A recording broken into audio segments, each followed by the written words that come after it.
So, family, we're gonna start at the plane thing, the head, the mind plane here.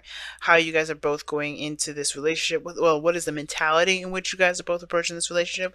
And typically, I read this side as my clients. I offer this spread on Instant Go, so if you want one, just go to my Instant Go page. It's in the description box below to get there. But this is how I typically read it. I read it as this is you guys, this is the other person. But this is a YouTube video, so feel free to bounce between, or just like pick the side that resonates with you the most. But somebody here, you or the other person here, has got the Five of Wands as the relationship, as the mentality in regards to this relationship.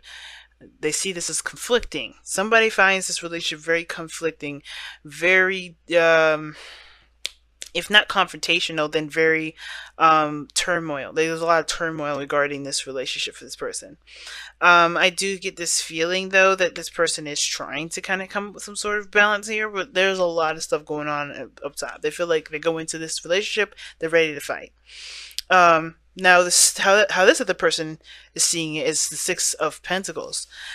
The Six of Pentacles again, it pretty much talks about a balance, give and take, right? Giving of one, letting, not necessarily giving of one, but a balance, a flow, things kind of making sense. I feel like with the Six of Pentacles coming up like this, I do get this feeling that I feel like this person comes into it and feels like they're getting something from this, or they're being taken. And I don't think taken advantage of. I do feel like there's a bit of. They feel like there's a good reciprocation of the relationship. There's a good balance of give and take, where they go into, they know what they're getting out of it as well as what they're putting in, and I feel like they kind of find this relationship as a good balance. But they have the Seven of Wands as what they present it, and I think they're very protective of the relationship, or protective of themselves, right? And I feel like for some, in a way, I kind of get the feeling that the Six of Pentacles can also indicate that this person may not feel like this relationship is very balanced and very, forthcoming. I feel like somebody feels like they're kind of taken advantage of in this relationship a little bit because of just how the Four of Pentacles is sitting right there as the challenge. Somebody is not, and then you have the defensive energy right after that. So somebody can be feeling super defensive about how the relationship is going because they feel like they're being either taken advantage of, or they're not receiving enough, or they're not, or whatever. There's some sort of dynamic in the relationship that's a little off right now. And that I can understand that, considering this is someone else over here that's kind of like in their head, really kind of dealing with some sort of internal turmoil here, or they feel like they're preparing for a fight. But this person's very defensive, right? They feel like that's, they give a lot and they're defensive. But this sort of turmoil here has caused this person to kind of feel like, I feel like this person knows they're independent. They don't necessarily, have to lean on anyone to get to success. They don't have to be very dependent. But the person is very alone and very bored of how things are going. Not in a sense of like, oh my god, I'm bored. This person is boring. More like this person is not engaged in the relationship. That could be. Then now the Knight of Cups can indicate romance. Uh, Romantic conversations, things like that. And I feel like the romance is kind of on the up and as like it's I don't know if it's involved because this person here is got the Nine of Pentacles. This is the single person card. Somebody's showing to be very single, very eligible, a bachelor. This person could be, displaying themselves as, guarded and in their own gilded cage in a way, in their own kind of interesting way of defense.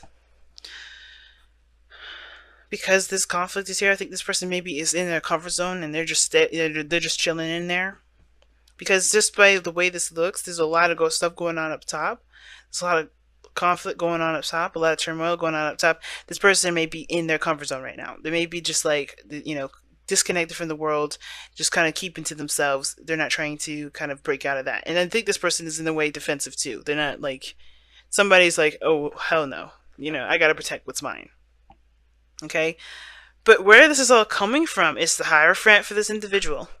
Right? As far as this commitment to themselves, this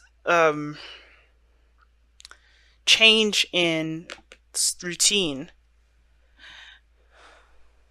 It's very interesting.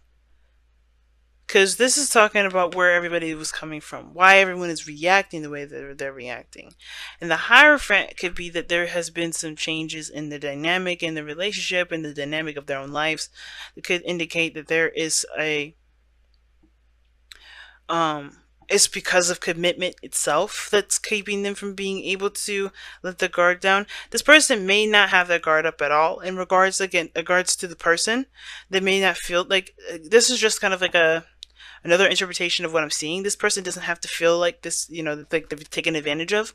But I do kind of get this feeling though that maybe this person does feel like they give too much in the relationship. Therefore, they, they're not looking to settle down because the Hierophant is the foundation. That's the reason why commitment. Now, this person could still be protective of the commitment itself.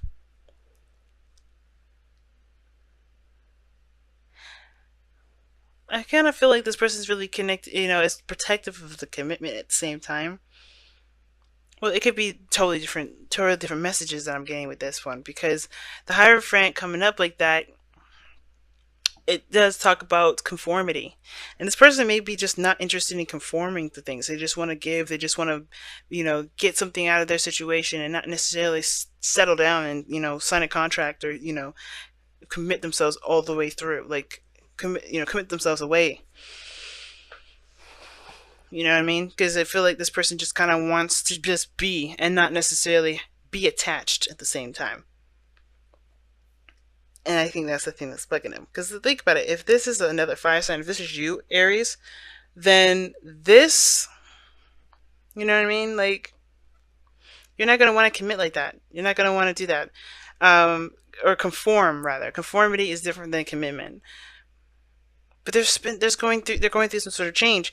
And the fact of the matter is this person is going through some turmoil as well.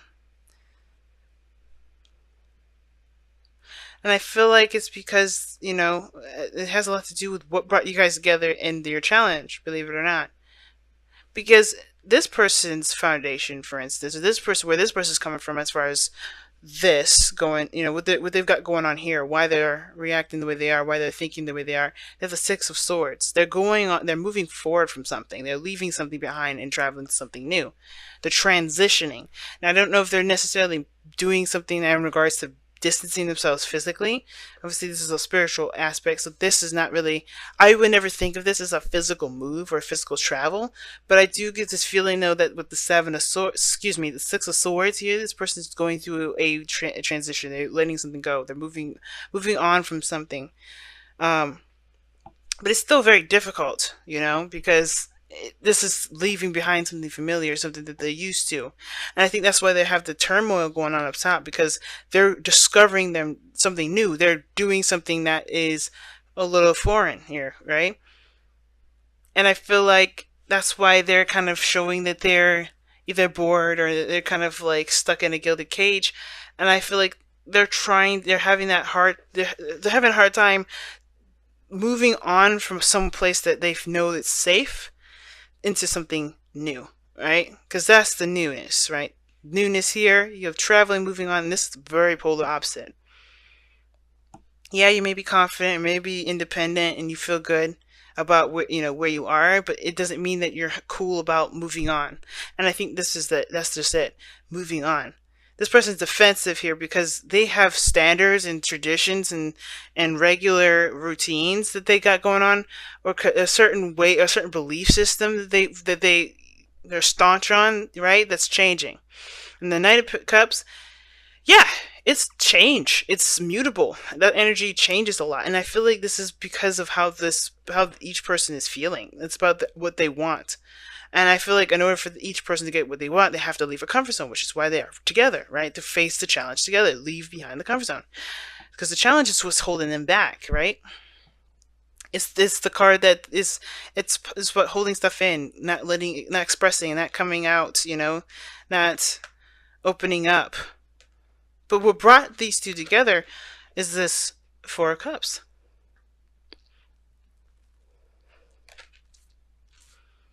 And I feel like it's because they were tired of feeling the same way about the same stuff. I feel like, this inspiration to move on, to find a new cup, to find a new happiness is what got these two together. But actually taking the action and leaving their comfort zone, that's the hard part. And deception is like this kind of denial period, right? I think everybody's in this little weird phase of denial in the sense of like it's hard for them to leave behind what they know. Because the Hierophant and the Six of Swords, I can kind of read those two as very similar energies because this person, this is leaving behind what they know. This is sticking to the status quo. This is something that everybody knows. This is the guideline, this, you know, the box that you're supposed to be in. And I feel like this person is, I think this person is trying to break out of a certain box, or they're trying to, or they're sticking to a certain box, which in turn is causing a lot of conflict in themselves too. I think this person also sees this relationship as a reciprocal relationship, something that they can definitely get something out of. There's a dynamic in which there's a give and there's a take, and it's good. Like something they can definitely get out of the relationship. But the Seven of Wands there, it's like they have the higher ground in the situation. And I feel like they're defensive because of the old way of how things used to be, right? They're just trying to, it's all adjustment, I feel. Everybody's adjusting. But the Four of Pentacles is like that. What's holding you? What are you holding on to that's keeping you from moving on? What are you holding on to that's keeping you from seeing this Ace of Cups here? There's something new out there. There's a big thing that you want to go after, but there's some things that you also have to release and let go of. And I feel like this person here at least recognizes that they have the higher ground, but it's hard for them to kind of do something new because they're still dealing with the old stuff. They're still trying to, you know, fight this. They're still trying to swing at the wands that are not at their level. Let's go and see what the wisdom of the oracle has to say. I really hate it when my voice gets shaky, man. But let's go and see what's got. Oh, fork in the road. Fork in the road. It means that means that there's a decision that you have to make, both of you, in regards to what you guys are going to do, what path you're going to take. Are you going to stay with whatever you're used to, remain single, kind of not stay, you know, not commit to anything, just keep being? Or are you going to take that leap and commit to a new path? I feel like the decision is yours, of course, because obviously I'm not going to sit here and tell you what to do, live your life and whatever. You have to make the decision based off of how you feel, right? This is all about what do you feel? What do you feel? Now, what do you want to feel? All right? Because it started by, what brought you two together was deciding what you wanted to feel. Because whatever it was that you were feeling here was done. You're emotionally done out of it. You're like apathy. You're like bored, nothing interesting. But then the Ace of Cups came up. You've seen that. Like, you know, I think you shifted your focus from what you are tired of feeling to what you would like to feel. And that is what brought this Ace of Cups on. But now it's about going out and getting that Ace of Cups, grabbing it. But you've created some sort of stable place in this, and some sort of stable energy, something that you feel safe in, and it's like it's not getting you anywhere. It's not growing. You're not. Nobody's growing in this energy. And I feel like you guys are understanding that, and you know that. It's just hard to make the decision to do what you feel requires a great deal of bravery, which is the fork in the road. But the decision is yours, right? What are you guys gonna? What do you want to do? What do you want to feel? What direction you want to go into? Do you want to try it out? Do you want to try a different direction? Because honestly, somebody's bored. Somebody's tired of being in the energy that they're in. I think both parties are, and I think it just starts by taking that leap, right? Taking a step in the direction in which that you want.